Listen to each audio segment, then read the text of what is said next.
नमस्ते दर्शकों, हमारी आज की इस कहानी का नाम है गहने।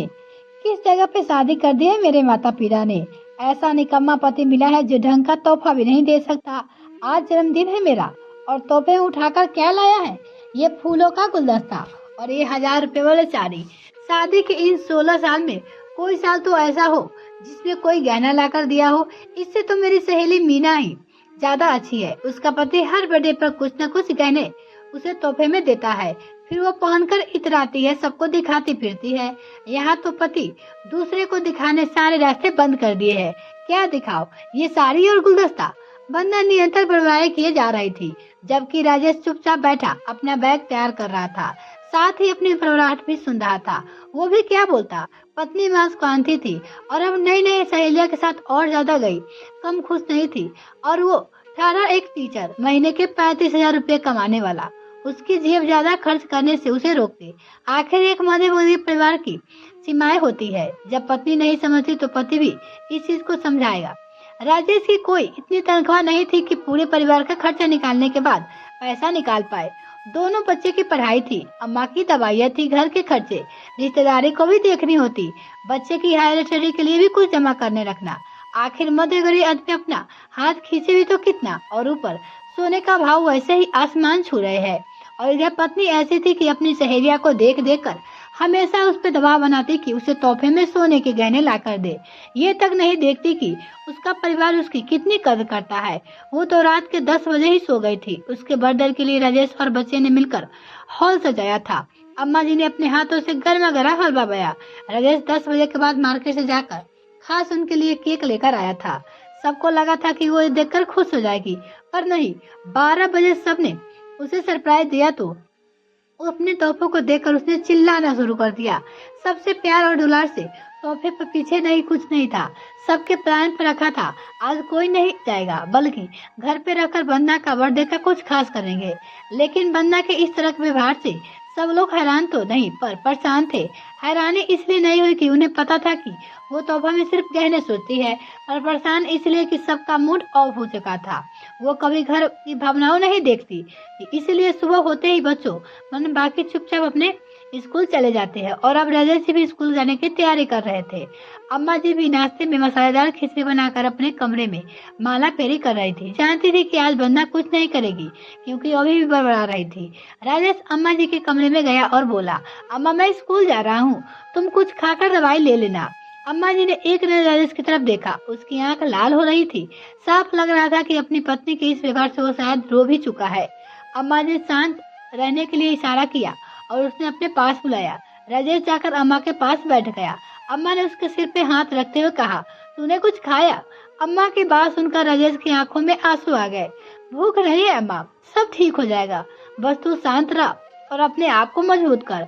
मैंने मसालेदार खिचड़ी बनाई है, बच्चे के टिफिन में भी रख दी है, तू भी वही खा लेना। रुक मैं लेकर आती हूँ। अम्मा की बात सुनकर राजेश कुछ नहीं कह पाया। अम्मा उठकर जाने लगी तो राजेश ने रोक दिया। अम्मा मुझे सचमुच भूख नहीं है, आप बैठो, बस अभी निकलता हूँ, टाइम से पहुँचूंगा तो सही रहेगा। आप नाश्ता कर लेना, देर हो रही है। रुको मैं तेरा टिफिन पैक कर देती हूँ, वहाँ खा लेना। राजेश ने रोकने की कोशिश की पर अम्मा मानी नहीं और रसोई में कर खिचड़ी टिफिन में पैक कर दी और लाकर राजेश को दे दी। गैस से खा लेना, भूखा मत रहना और ज्यादा सोच मत। हाँ, अभी हम कमजोर कमजोर तो क्या हुआ, भगवान ने भी तो हमारी किस्मत में कुछ लिखा ही होगा। अम्मा उसके सिर पे हाथ फेरते हुए बोली। अम्मा को देखकर राजेश मुस्कुराते हुए वहाँ से रवाना हो गया। तभी अंदर से वापस बन्ना का बड़बड़ाना शुरू हो गया। लो, चल दिए सब लोग अपने अपने काम पे, किसी को मेरी परवाह नहीं। मैं यहाँ नौकर लग रही हूँ सबकी, जो अपने जन्मदिन के दिन मुझे आराम नहीं है, पर मैं नहीं करने वाली काम। जा रही हूँ अपने मायके। पता नहीं ऐसे लोग अपनी बीवी के शौक पूरे नहीं कर पाते तो शादी करते हैं क्यों है। अचानक ये सब राजेश के कान में पड़े तो दोबारा उसका मूड खराब हो गया। अम्मा तुम कहो तो तुम्हें मौसी घर छोड़ दूं, हम लोग तो चले जाएंगे अपनी अपनी जगह, लेकिन तुम्हें दिन भर इसको झेलना पड़ेगा। कोई बात नहीं बेटा, तू चिंता मत कर, तू बस साथ बन से अपने काम पे जा। वैसे भी ये अपनी मायके जा रही है तो शांति रहनी है, फिर बच्चे को भी घर आएंगे तो वो कहाँ जाएंगे। अम्मा ने कहा और रेस वहाँ से ऑफिस स्कूल के लिए रवाना हो गया और अपने कमरे में आ गई। अभी राजेश गए कुछ देर बीती ही थी कि बन्ना वहां से रवाना हो गई। बन्ना जाते हुए अचानक अम्मा जी के मोबाइल पे बज उठा। किसी अजनबी का फोन था। उसने कहा कि राजेश का एक्सीडेंट हो गया। अम्मा रोती हुई बन्ना को फोन लगाने लगी। बन्ना ने फोन को उठाया लेकिन अम्मा जी की बात सुने बगैर बोलना शुरू कर दिया। अम्मा जी, आप चाहे कुछ भी कहे, मैं नहीं रुकने वाली।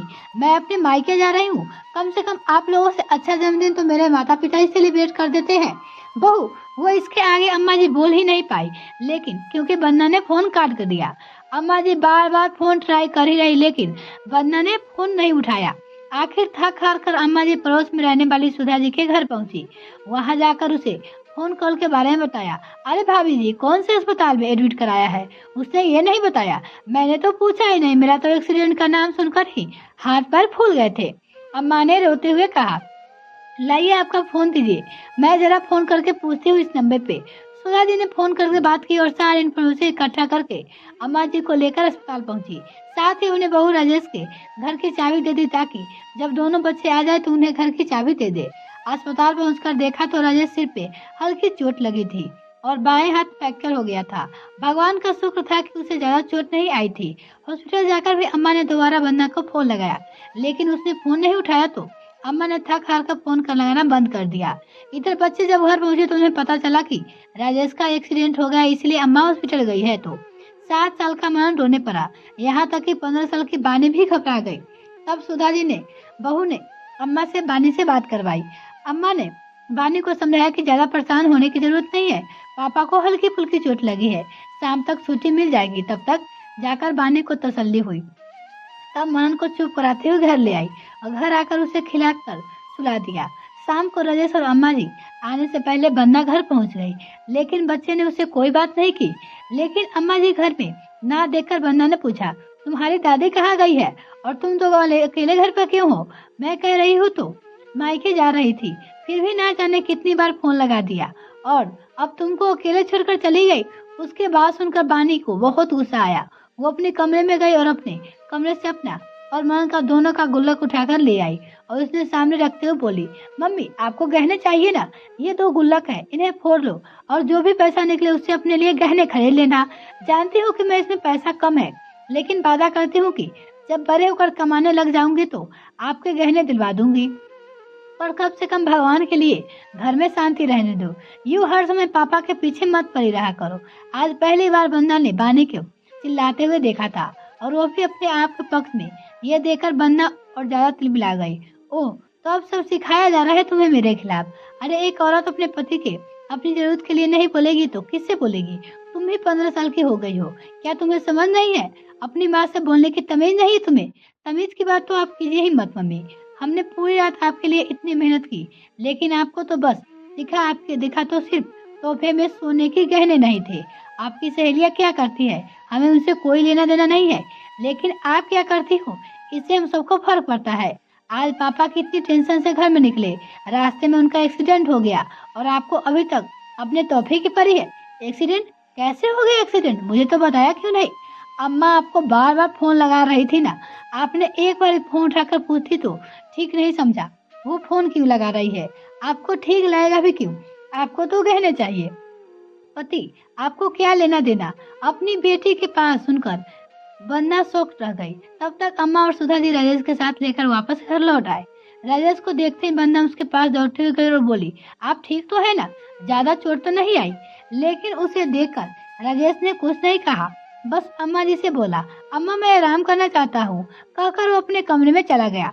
सुधा जी अपना घर के लिए रवाना हो गई पर अम्मा बन्ना से बोली, बहू तुझे पति नहीं गहने चाहिए ना? ये मकान बेचकर तुझे तेरे गहने दिलवा दूंगी। हम किराए के घर में रह लेंगे पर मेरे बेटे को चैन से रहने दो। आज वो रो रो कर घर से गया सिर्फ तेरी जिद के कारण। एक बार उसके बगैर अपनी जिंदगी सोच कर देख, क्या तुम अकेले घर की जिम्मेदारी उठा लोगी? ऐसा तोहफा किस काम का जो किसी की जान पे ही बन जाए? अम्मा जी के इस सवाल से बन्ना सिहर गई और रोते हुए अपने कमरे में आ गई और राजेश से बोली, मुझे कोई गहने नहीं चाहिए, तुम हो ना सब कुछ, मुझे माफ कर दो। बन्ना की बात सुनकर राजेश मुस्कुरा दिया। बन्ना तुमसे मुझे समझा बहुत है, हम मध्यवर्गीय लोग हैं, अपनी एक सीमा होती है, हम कितनी भी कोशिश कर ले उसके आगे बढ़ नहीं पाते, बस और मुझे कुछ नहीं चाहिए। और आखिर राजेश ने बन्ना को माफ कर दिया। यह कहानी आपको कैसी लगी कमेंट सेक्शन में लिखना ना भूलें। कहानी को सुनने के लिए आप सभी को बहुत बहुत धन्यवाद। अगर मेरे चैनल को अभी तक सब्सक्राइब नहीं किया तो प्लीज मेरे चैनल को जल्दी से सब्सक्राइब कीजिए। बाय।